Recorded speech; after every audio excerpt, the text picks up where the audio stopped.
اور اکلوتی آنکھ سے میری طرف گھورتے ہوئے گھرا کر بولا، اوے مورکھ، حرام خور، تو یہاں بھی آ گیا؟ لگتا ہے تجھے اپنی زندگی پیاری نہیں۔ زندگی اور موت اللہ کے ہاتھ میں ہے مردود شیطان، تو میرا کیا بگاڑ سکتا ہے؟ میں نے اس کی اکلوتی آنکھ میں گھور کر بے جگری سے اسے للکارا۔ اچانک وہ پریشان نظر آنے لگا۔ اس کی شیطان خون آشام چڑیل ایک بھیانک چیخ مار کر میری طرف لپکی۔ میں فوراً اپنے دائیں بازو پر بندھے بابا کمال شاہ کے تعویذ پر ہاتھ رکھ کر کلام پاک کا ورد کرنے لگا۔ ادھر جیسے ہی وہ خون آشام چڑیل جیسے ہی میرے قریب آئی تو اچانک وہ ہوا میں اچھلی اور پھر جیسے کسی نادیدہ مخلوق نے اسے اٹھا کر پتھریلی دیوار سے دے مارا۔ چڑیل کے حلق سے ابھرنے والی چیخ بڑی لرزہ خیز تھی۔ اس کا سر پاش پاش ہو چکا تھا اور کچھ دیر تڑپنے کے بعد وہ ٹھنڈی پڑ گئی تھی۔ میں جگدیش کی طرف بڑھنے لگا۔ وہ زیر لب کچھ بد رہا تھا۔ میں نے اب بابا کمال شاہ والا تعویذ اپنے ہاتھ میں پکڑ لیا تھا۔ سونی پھٹی پھٹی غیر یقینی نگاہوں سے میری طرف دیکھے جا رہی تھی۔ اس کے چہرے پر بیک وقت خوشی اور پریشانی کے آثار تھے۔ میں نے اشارے سے سونی کو تسلی دی اور جگدیش کے بدحیت سیاہ چہرے پر نظریں گاڑ دی اور جوش سے بھرپور لہجے میں بولا، مردود جگدیش، تیرا اب آخری دن آن پہنچا ہے۔ مگر وہ بدستور زیر لب کچھ بدبدائے چلے جا رہا تھا۔ اس کی اکلوتی آنکھ مجھے گھور رہی تھی۔ لگتا تھا جیسے وہ کسی بڑے منتر کی تیاری کر رہا تھا، کوئی بڑا داؤ مجھ پر آزمانے کے لیے پر تول رہا تھا۔ اچانک سونی کی کپ کپاتی آواز ابھری۔ وہ کوٹھڑی کے سلاخدار دروازے سے لگی کھڑی تھی۔ شوکت حسین، تو تم بھاگ جاؤ، نہیں تو یہ شیطان۔ سونی، تم بالکل فکر مت کرو، یہ شیطان میرا کچھ نہیں بگاڑ سکتا۔ میں تمہیں آج اس مردود کی قید سے چھڑا کر ہی دم لوں گا، میں نے پرعزم لہجے میں کہا۔ ادھر جگدیش نے اپنا منتر پورا کیا اور بلند آواز میں مجھ سے گھرا کر بولا، مورکھ، آج میں تیرا بھی صفایا کر کے ہی چھوڑوں گا۔ لگتا ہے تو نے چیلا رام اور نارو جوگی کے عبرتناک انجام سے سبق نہیں سیکھا، اب بھگتو۔ یہ کہہ کر اس نے اپنے دونوں ہاتھ فضا میں بلند کر لیے اور اجنبی زبان میں کسی کو پکارا۔ اچانک میرے دائیں بائیں کی زمین شک ہوئی۔ دو عجیب الخلقت مخلوق نمودار ہوئی۔ اگرچہ ان کا قد و قامت تو عام انسانوں کی طرح تھا، مگر ان کے 6 ہاتھ تھے، اضافی 4 ہاتھوں سے 2 ہاتھ سینے کی طرف اور 2 پشت کی جانب تھے۔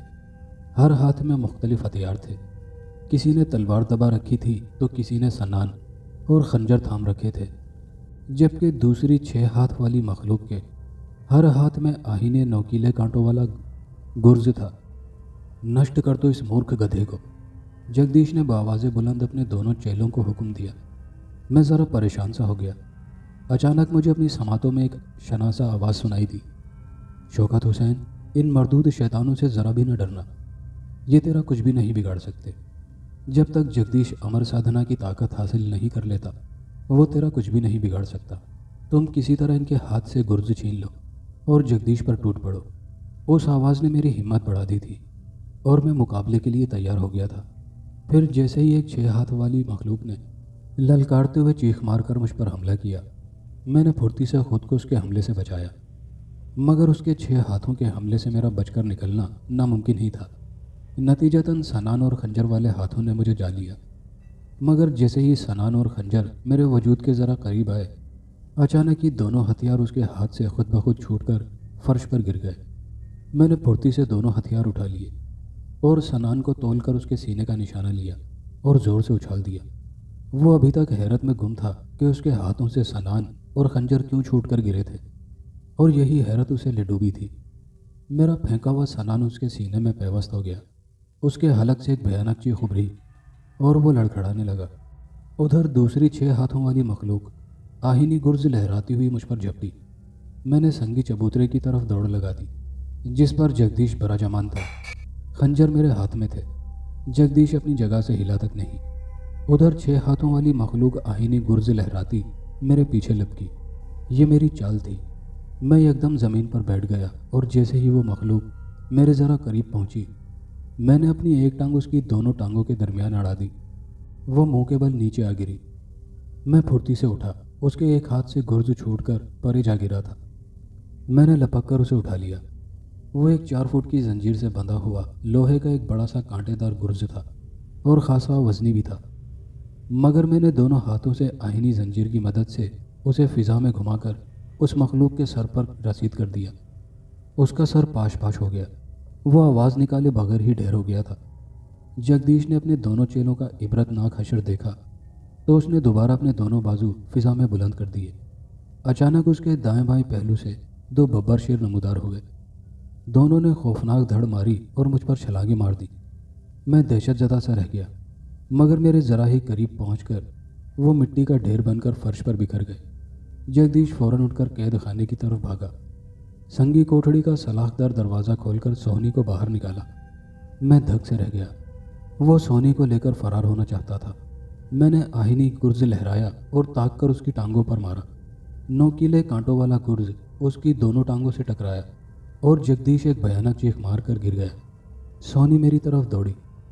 میں نے گرز کی زنجیر کو ایک بار پھر فضا میں لہرایا۔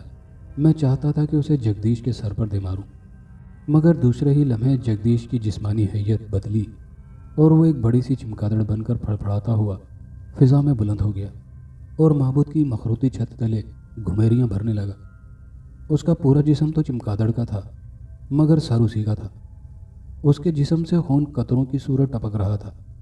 میں نے سونی کو چھونا چاہا تو وہ چلا کر بولی، نہیں شوکت، ابھی مجھے نہ چھونا، جب تک یہ موذی شیطان دفع نہ ہو جائے، اور یہ کہہ کر مجھ سے چند قدم دور جا کھڑی ہوئی۔ جگدیش چمگادڑ کی صورت فضا میں گھمیریاں بھرتے ہوئے زخمی آواز میں بولا، مورکھ، تو نے آج مجھے شکست دے دی، مگر یاد رکھنا میں تجھے زندہ نہیں چھوڑوں گا، اور تیری اس محبوبہ کو ضرور تجھ سے چھین کر اتنی دور لے جاؤں گا کہ تو ساری عمر ہمیں نہیں ڈھونڈ پائے گا۔ یہ دھمکی دینے کے بعد وہ پھڑپھڑاتا ہوا معبود کی کھلی سنگی چوکھٹ سے باہر تاریکی میں پرواز کرتا ہوا غائب ہو گیا۔ شوکت!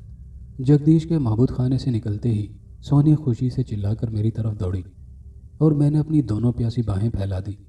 وہ اس میں سما گئی۔ خاصی دیر تک ہم دونوں ایک دوسرے سے لپٹے رہے اور اپنے پیاسے دل کے صحرا کو محبت کی بارش سے سیراب کرتے رہے۔ سونی کو پا کر جیسے میرے دل کی ازلی تمنا پوری ہو گئی، وہ بھی مجھے پا کر خوشی سے رو پڑی تھی۔ جذبات کا یہ طوفان ذرا تھما تو میں نے آہستگی سے اسے خود سے علیحدہ کیا اور اس کی گھنیری زلفوں کو سنوارتے ہوئے محبت بھری حلاوت سے بولا، سونی، اب تیرے سارے دکھ درد دور ہو گئے ہیں، آؤ اب واپس چلتے ہیں۔